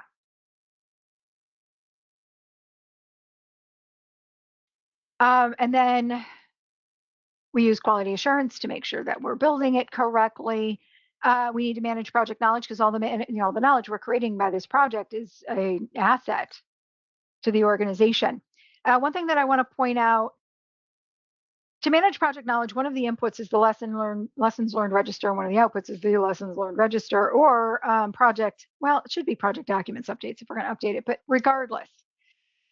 In PMI land, we collect and share lessons learned through the entire project. From the beginning of the project to the end of the project, we're always asking, did we learn something? What can we change because of that to be better? What can we share with the organization so they can be better? In contrast, what I think we see out in the real world is, a lot of organizations only talk about lessons learned in the last possible moment when they close a project. But are you really going to remember everything that we learned throughout the project? And why didn't we take advantage of it then? Why did we just wait till the end to, kind of think back? So it has very little value to lessons learned solely when we close a project. So in PMI land, know that this is happening all through the project. At the end of every meeting, just ask, did we learn anything here that we can benefit from, that the organization can benefit from? So this is expected to happen regularly throughout the project. Maybe different, may differ from what you are experiencing. We do need to measure and report project progress and results, maybe take some action. This process has us determining how we're going to manage change to the projects, the project and the project plans and constraints. This is not a process, but expresses a little bit more of the integrated change control tool and technique for assess and implement changes, that process. Because integrated change control includes the steps to consider and analyze requested changes and how it's going to impact other project constraints so we can make an informed decision regarding the change. And then PMI expects a formal approach to closing a project, but even every phase of a project as well. The scope performance domain is where project planning starts. It's where we commit to what the project will do to satisfy the objectives of the project based on the needs of the project and our stakeholders. So we plan the scope of the project through a number of processes to understand requirements and drive the choice and communication of the project scope. Then we need to manage how scope's being delivered and make sure that it meets the needs of our stakeholders and we get their acceptance. So the first thing we do really in all the different performance domains is we determine how we're going to plan and manage that area. So how we're going to plan and manage scope. We do that through the plan scope management process, creates a management plan that becomes part of the project management plan. So we're going to consider here, what kind of processes we're going to use, the documents we're going to create, the tools we're going to use, how we're going to use those tools, how we're going to make decisions, what levels have authority to make decisions. Then again, we're going to integrate it with all the other management plans across all the different areas. Then we need to, by having that, then we, when we start a project, we have an understanding of how we're going to do those things and we're not trying to figure it out while we're trying to do it. So we've got to figure that out up front. This is also where we need to understand our stakeholders' requirements. We will actually state the scope and develop a scope structure. And then beyond that, we just need to make sure that what we're building or what we're delivering was actually part of the scope of the project and make sure that what we're delivering is something they can actually use. So again, we plan scope management starts with a management plan. Then we need to understand the needs of our stakeholders by understanding their requirements, possibly using a number of tools and techniques to make sure we get all of those requirements right at the start of the project. We can then define the scope of the project based on the objectives of the project from the project charter and the needs of the stakeholders articulated in their requirements. And when the scope's planned for a predictive project, we get the first of our 3 baselines as an output. We have baselines for scope, schedule, and cost. And it's a performance measurement baseline. We measure our performance against it. And then through the project, we need to make sure the scope we planned is the scope that's being delivered through the project, because our plan and our reality must always be in sync through a project, or we may need to take some action to get our plan and actual results back in sync. And then we need to validate the deliverables are acceptable to our customers as something that they can use and meets their needs. It's kind of that second part of quality. And it outputs in accepted deliverables, which is the final state of every deliverable. The schedule performance domain has us considering when things are going to happen on a project, so we're able to articulate when we think the project will end throughout the project. And this is necessary for all projects, really, regardless of the development approach to doing the work. We need to be able to provide accurate forecasts through the project and be able to measure our schedule performance compared to, an expectation of performance. So we're going to plan it all out up front, and then we're going to develop the schedule. Then we need to continue to monitor where we're at through the project, maybe take action to get back on track if we need to get back on track to finishing on the planned end date. So again, we create the schedule management plan becomes part of the project management plan. We develop the schedule and get the second of our 3 baselines, our schedule baseline. So for predictive projects, we develop a schedule based on the activities that we've defined that need to be done to create the results. And then we figure out what order they have to happen in. Then we figure out how long they're going to take and then make adjustments if we need to make sure that, our utilization of resources is appropriate. Maybe bring in the end date if we can. Then we need to make sure the project is always focused on ending on the planned end date. We'll also create report information on the current state of the schedule. The finance performance domain is about planning and managing the spending on the project. We used to refer to it as cost management. Now it's finance management. So in planning, we have the process to create the management plan. Then we got to estimate what it's going to cost to be able to develop the budget, which includes all of the associated dollars with the project that we need to set aside for the project. And then we need to monitor and control our spending and create accurate forecasts on spending. Because there's two questions you need to be prepared to answer at any point in time on a project. One of those things is, now when do we think we're going to be done? And the other one is, now what do we think we're going to spend at the end? So we have to be on top of those things. So again, we got a management plan. There are various estimating techniques that you could potentially use, and there are some that we're going to cover in the PMI materials you need to know for the test. And then when we develop the budget, we output the last of our 3 baselines for scope, schedule, and cost. We get the cost baseline. We'll measure our spending performance against that. Then we need to analyze and support spending through the project to finish the project on budget and provide reports on the current state of the budget. Now, the stakeholder performance domain puts a focus on identifying and planning engagement with our stakeholders through things like effective communications. We'll also consider the importance of successful stakeholder engagement for project success and stakeholder satisfaction, which is a key success measure for a project. So while we're initiating a project, we have another process, one of 2 in the initiating focus area. We need to identify and analyze our project stakeholders. We'll also determine how we need to plan and manage stakeholders and communications on the project based on that analysis. There are also processes to support stakeholders during the execution of the project and confirm their successful engagement or make updates as needed, with the goal of full stakeholder engagement throughout the project. So the first step, of course, you got to identify your stakeholders. Of course, we'll analyze them as well. So we want to make sure that we've included stakeholders across the project that have impact on the project or could be impacted by the project. We need to include people that aren't necessarily directly related to the project whose decisions could impact the project. Then we create a plan on how we're going to engage our stakeholders throughout the project and how we're going to plan and manage communications on the project. And stakeholder engagement and communications are really closely related. Because stakeholder engagement is the who, what, why we engage. Communications is ultimately how we engage. I know there's a question pending. I'm going to hold questions to the end of the presentation. If you can just, stick a pin in it, and what your question was. I just want to make sure we can get through all of this and our activity today. So I just want to keep moving here.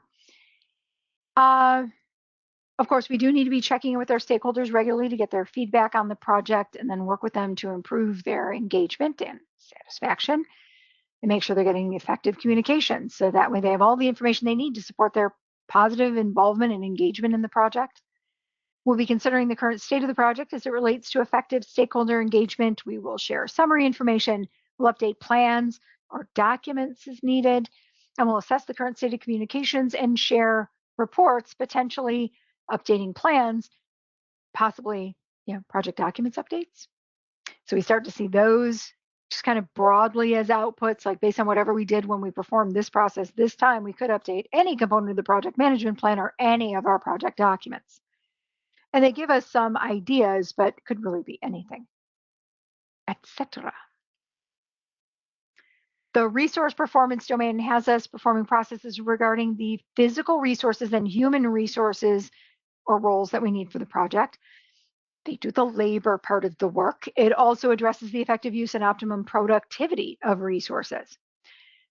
So once we understand how we're going to plan and manage resources, we can estimate the types and volume of resources we need for the project. Then to execute the project, we need to get the resources and then keep the team empowered and productive. Then we need to continue to monitor the use of resources and make adjustments as needed for the optimal use of resources. Again, it starts with a management plan of how we're going to plan, acquire, and manage our resources through the project. Much of it is around human resources. Then we're going to create estimates for the human resource roles and the physical resources we need for the project using common estimating techniques so they come back again. And the output is resource requirements, which is PMI speak for resource estimates. They never say resource estimates. They say resource requirements, which just kind of confuses things in my opinion. But resource requirements are the estimates we need for resources. We will acquire resources based on plans using methods to find situations where everyone gets everything they need. Everybody's happy. So then we'll need to lead the team to keep them empowered and engaged through the project with the goal of optimum productivity. It's always the goal for teams. Then we need to make sure our use of resources is in sync with the plan or make adjustments to stay on track to estimates and then report the state of resourcing on the project. The risk performance domain has us considering the things that could happen on a project that aren't part of the plan and proactively address or avoid them. This includes not just the bad things that could negatively impact the project, but also the good things that could happen to benefit the project. This way, we're less likely to spend our days reacting to unexpected things that are popping up rather than doing the most important thing, which is work on the project. And risk really relates to any project using any development approach. It's just development approaches and level of certainty will impact how much we can understand about risk. So we start by creating the management plan, then we got to identify the risks. We're going to analyze the risks to make some decisions about which ones we're going to further analyze or how we're going to address them. Then we're going to address them through risk responses.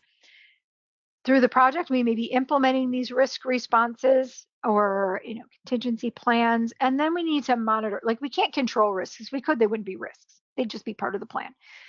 So we do need to monitor if they're occurring and making sure that they're being dealt with effectively. Again, you plan and manage. You first decide how we're going to plan and manage risk through the project. Also, of course, the tools we're going to use, how we're going to use those tools is so important. And then for a project, you really want to identify as many risks as possible. And that way you can be proactively prepared for them throughout the project. We need to analyze each risk to understand their probability and impact. Then we can address the risk proactively by creating a plan to deal with them in advance or put something in place just in case it happens. So we're prepared. Then we enact those responses through changes to the plan and updates to various project documents like, the risk register.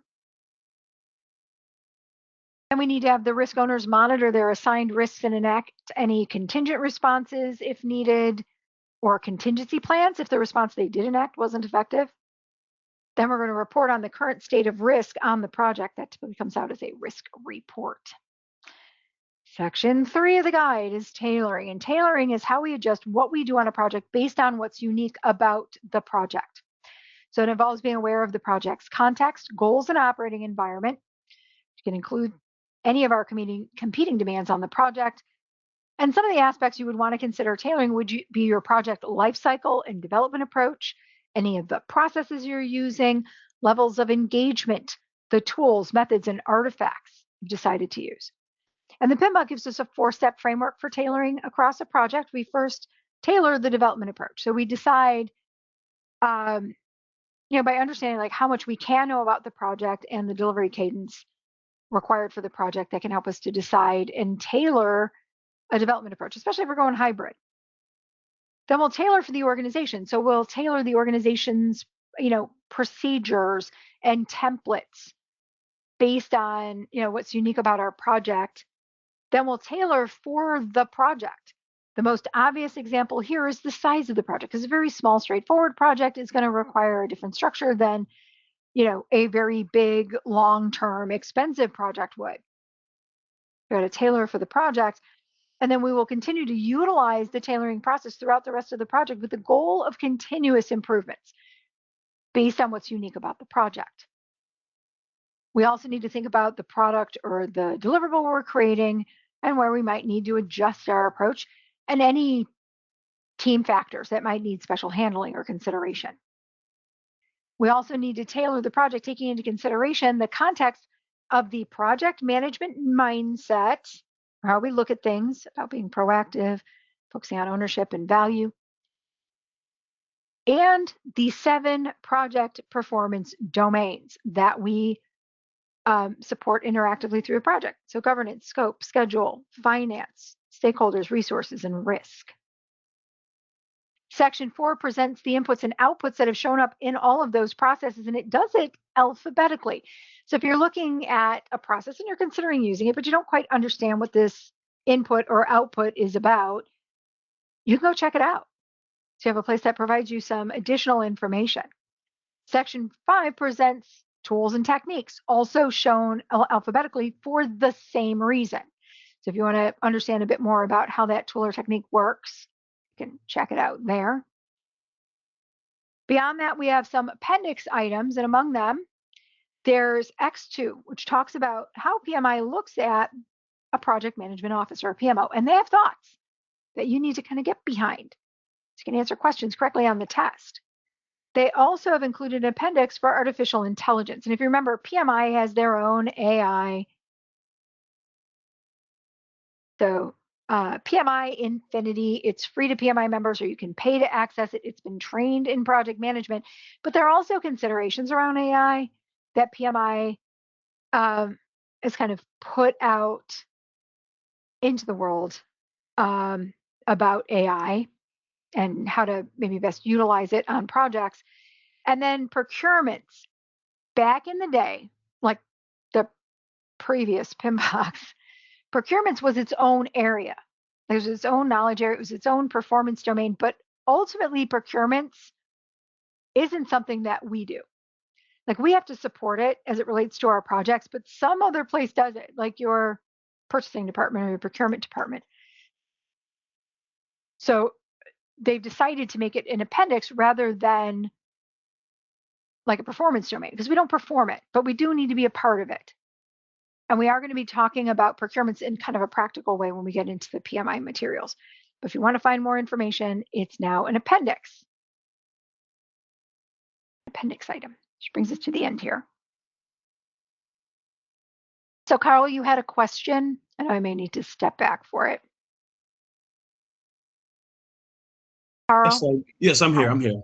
Yeah, so my question, and maybe I'm not understanding correctly, but with all these different processes, right, that we just went over, is there a way to simplify it? Is that all the process that goes into project management that you have to know as a project manager? And if that's the case, how do you simplify that with all those different processes that you have to pretty much be aware of when you're starting a project? So you don't have to do them all. Part of tailoring for your project is choosing the processes that make sense in the context of your project, in the context of your organization. And some of them are really common things that we do on all projects, like plan communications. You got to have communications. We need to understand our stakeholders. But you apply these when it makes sense, if it makes sense, and how it makes sense.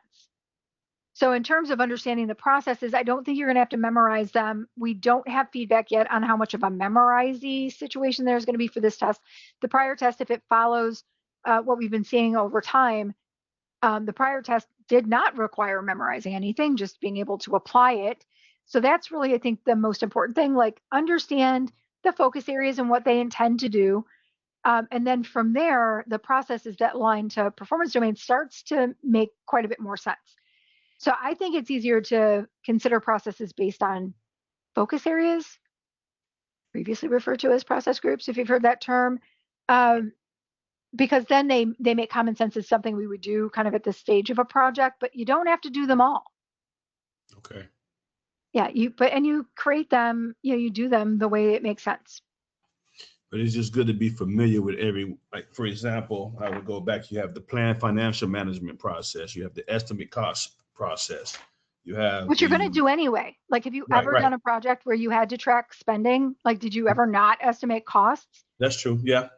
Right. So it's just, you're doing that anyway. You're creating it. You're developing a schedule anyway, right? Okay. You're developing the budget.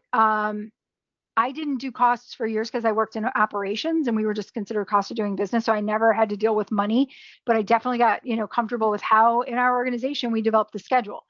But if you're thinking there's got to be more to it than this, like maybe there's something that's, else I can do, then you just go back to the PMBOK and you know where to find it. Gotcha. And kind of what it's about. It's a reference guide. It's not a formal, you got to do all these steps all the time. It doesn't do that. Understand. Just a place to look back and see, well, maybe this is going to make sense today. Or I remember there was something more about risk. Let me go take a look at that. Okay. That's all it is. Okay, I think I'm thinking too much more into it, and you just summed it up for me. I appreciate it. Great.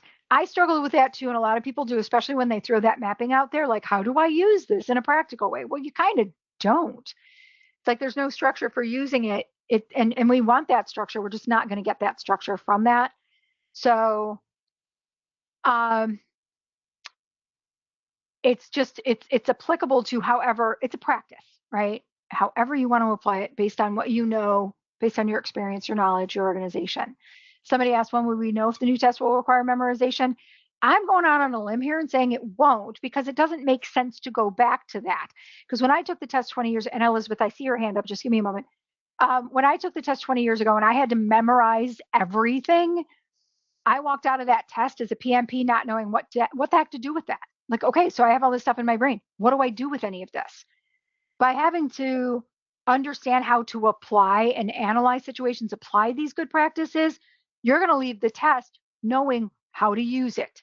Like, you're going to walk away with some demonstrable skills that I never got because I was forced to memorize everything. So I can't imagine they would go back to that antiquated approach. And if they do, I'm going to be very disappointed in PMI. So I'm going to say it wouldn't make sense for them to require you to memorize everything. You still need to understand things, and you're going to see them, a few more times. So it's going to start to come together. But yeah, I don't think they're ever going to go back to a truly fully memorize-y sort of test. Elizabeth, you had a question? Yes, I wanted to know if we're going to focus on the actual logs, like the communication log. Are we going to focus on the risk log, the issues log, what they are and what they're containing? Yes. Because I have taken the test a couple weeks ago for the 7th edition, and I know that there was lots of questions as to what was the communication log, or what are you doing with the communications log? What are you doing with the risk management? What's the differences between the risk and the issues and so forth? So I want to focus on that if we could. So, couple things to you and the group. You may never see questions like that again. When you take the test again, it could be completely different. And not because it's the 8th edition and not the 7th edition, just because the tests are entirely unique, and you might not be you might not get those types of questions posed to you in your next go round. Okay. Which is also makes it difficult to get, which is why this certification matters. Why it has value, because it's not easy to get. But yeah, we are definitely going to be covering those things. I don't think there is a communications log. I'm just off the top of my head, that doesn't feel right. I know there's a communications matrix, there's a communications management plan. I don't think we have a log of communications. Again, just focusing on the words, but we are going to talk about like the stakeholder register, the risk register, issue logs, why they're important, what kind of information you would want. And I'm just going to provide some, based on what information they provide in their material, what the recommendations would be. If I can point out a practical way to use it, I'll do that. But there is no one way to do it. You're not going to get tested on a way to do it unless they tell you in the question the way to do it. Mm-hmm. But I can still actually layer in some of that practical stuff as well. But yeah, we will talk about the difference, like what is a risk versus an issue. Okay, and then another question was going back to in the beginning of your discussion, when you were doing the business case, would you get that information from the PMI logs or PMI them? Okay, so here's the thing, and we'll see this pretty early on in the program, within their first or second lesson.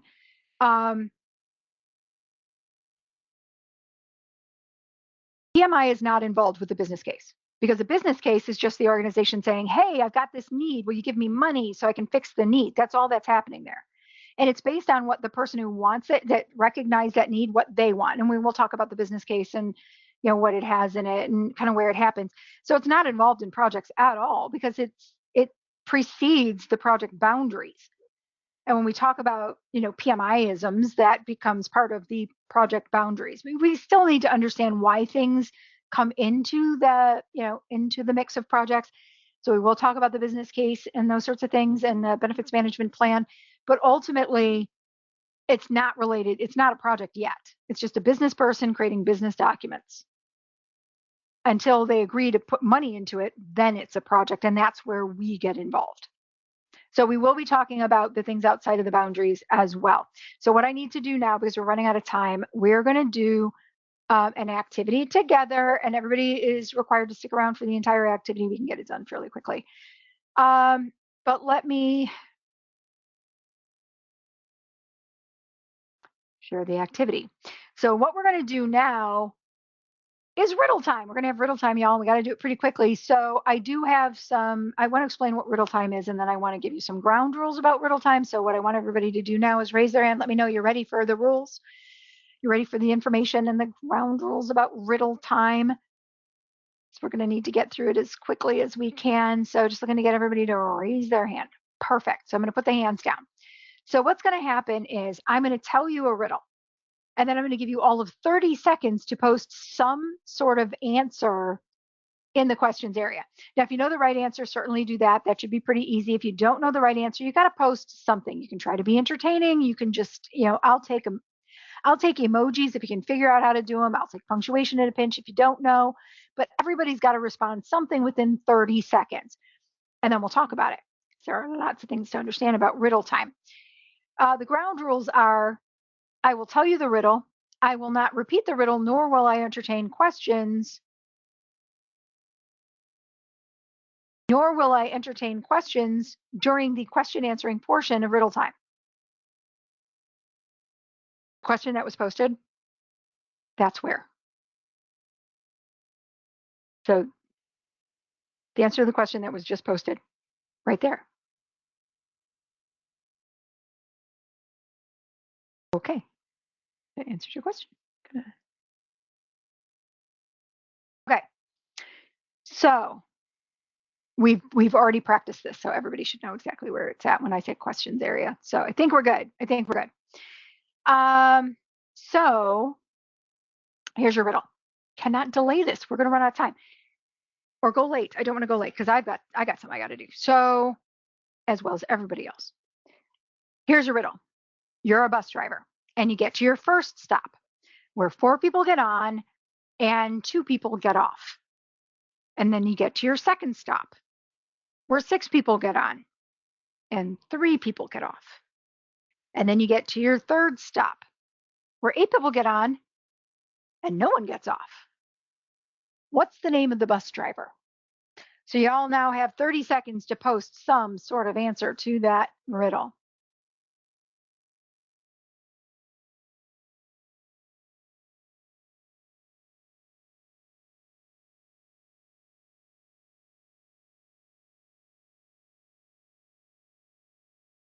Got 15 seconds left to post on something.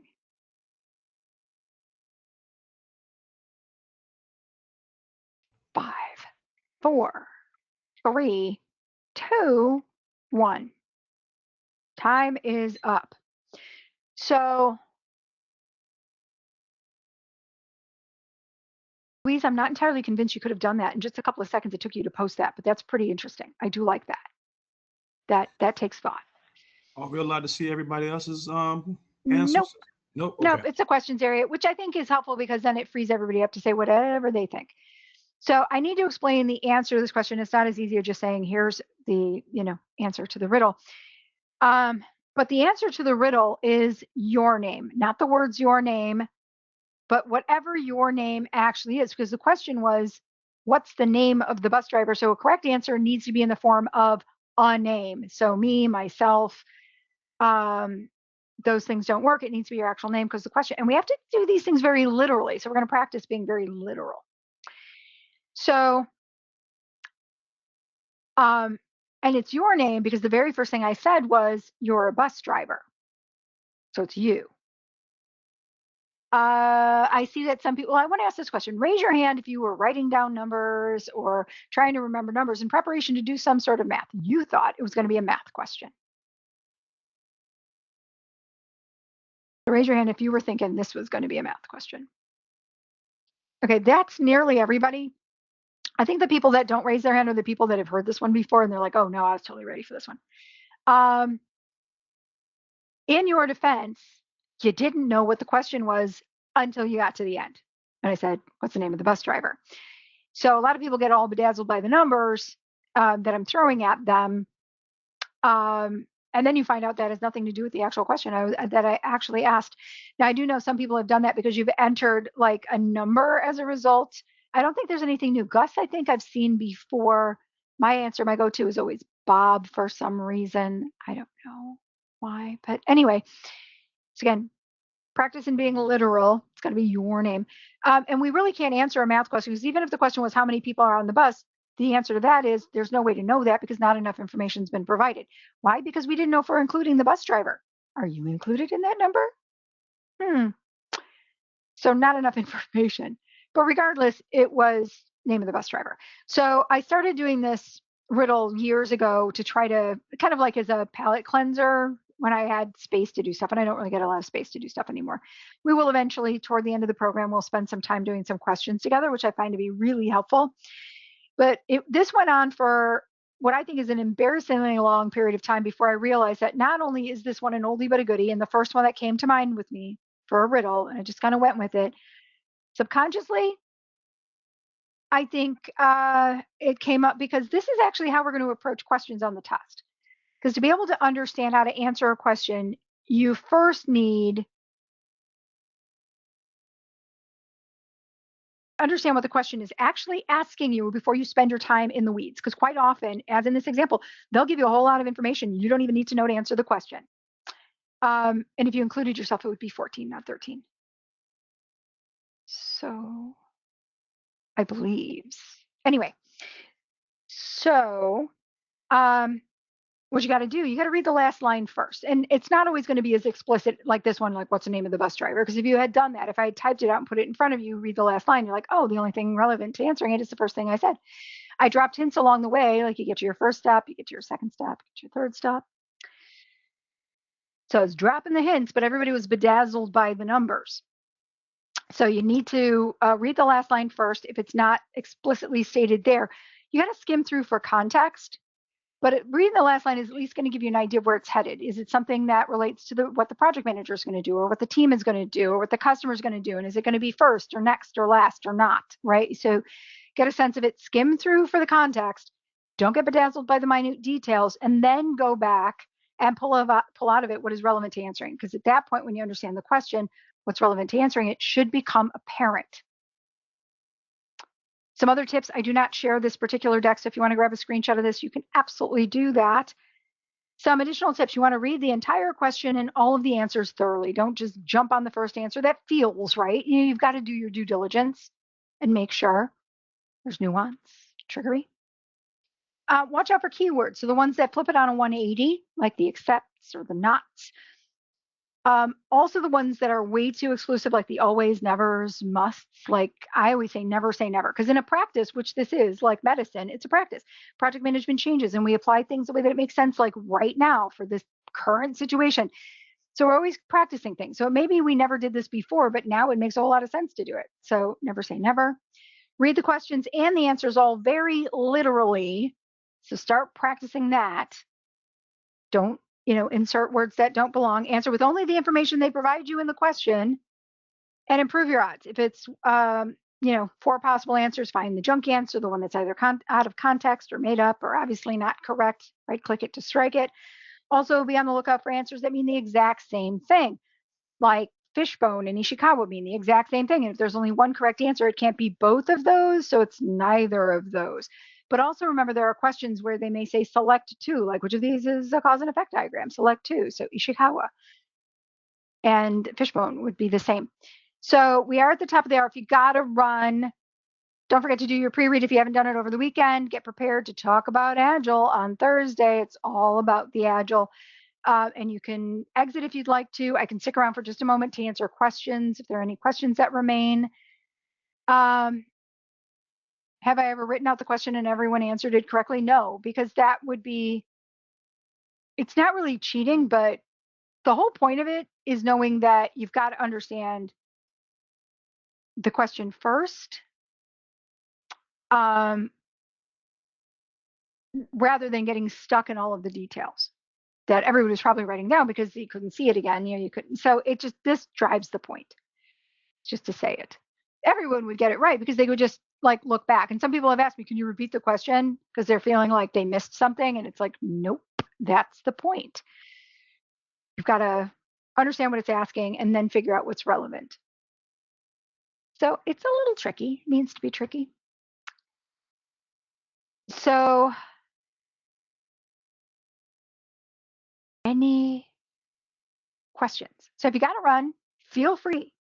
You're free to exit the class. But if you have more questions, I can stick around. Just need to raise your hand to let me know that you have questions. Carl, you have a question? Yes. So moving forward, according to the homework assignment, there's no actual test, but there's a pre-reading of Agile that we have to have before Thursday. Correct. And just complete what we've read, because I know today we went into the PMBOK. I think that was part of the assignment too, but I know I did read the first 4 chapters of the book, which was the standard of project management. So I guess that what I need to do is just go back over the second part, which is the PMBOK, and also No, you do. Okay, so Carl, Mhm. you're already going to do that as part of the homework. We're just going to start parsing it out based on like performance domains and what's relevant to the conversation we're going to have. Like you're going to read about stakeholders earlier on, the stakeholder performance domain, because we talk about that in the PMI materials early on, because it happens early on in a project. So you don't have to on your own go off and read those things. They're already part of the homework. So we're just not going to have you sit there and read the entire guide, because that's just crazy talk. We'll just do the parts that are relevant. Okay. Yeah, so you'll eventually get through it all. Okay. So we're gonna go back over what we done went over today, pretty much, in the homework assignments that you have pre-written for us. So today is done, Right. and now we're looking forward to Thursday. Okay. So the pre-read was done before the session, Okay, which I so did. that so you'd be prepared for at least the standard, because you can't read the whole thing. Okay. And then you attend today, and then you're going to pre-read what's coming up on Thursday. So now, if there was a test to do, of course, you'd obviously have to do that online test after the session, but there isn't for today. So you do the pre-read prior to Thursday, so you're prepared for Thursday. And then after that, you're going to do a focus area test for Agile Foundation. Then you're going to pre-read the next session. Okay, so for example, even like I'm gonna just go ahead and skip the other session. Session 3, it says pre-read PMI material. Mhm. Would that be, so the PMI material would be on the PMI website, or would that be on the platform that's, it says focus area test Agile Foundation, not that, but it says pre-read PMI material, lesson 3, planning and managing communication. Well, lessons 2 and 3, well, all of lesson 2 and part of lesson 3 is what's going to be in the next session, session 4. So at the end of session 3, I'm going to show you how to find that information. Gotcha. Okay. So we're going to talk about accessing the PMI partner platform, because it's relevant then. Up to today, all you need is PM training and your PMBOK and your Agile practice guide. So then at the end of our session on Thursday, I'm going to show you how to access the PMI course. Okay. Because there are steps you got to go through, like specific steps you got to go through. Once you access the course at PMI, then it's always available at PMI. Gotcha. Okay. I'm with you. Okay, cool. Okay.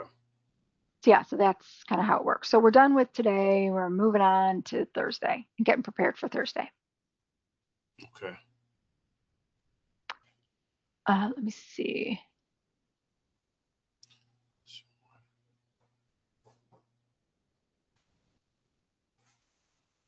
Okay, well, I didn't ask the question how many were on the bus. I just want to point that out. Sorry, a comment that was posted. Didn't ask you how many people are on the bus, so it's irrelevant to the entire question. And figuring out, well, the answer to the question is not enough information provided. Of course, when you get on your first, most people don't catch the fact that I say it's your first stop, 4 people get on and 2 people get off. And no people, like very few people ever ask me, why did 4 people get on and then 2 of them immediately get off, assuming it is in fact my first stop and there's nobody on the bus at this point. But you know what? To somebody else's point earlier today, way too far. You've gone way too far with it. There's no logic anymore, because there's not enough information to logic any other response than what's the name of the bus driver. It's the only piece of information that was legitimately shared, that was relevant to being able to answer any questions about the scenario, unless it was like, how many stops did you take? Well, 3 stops. Anyway, so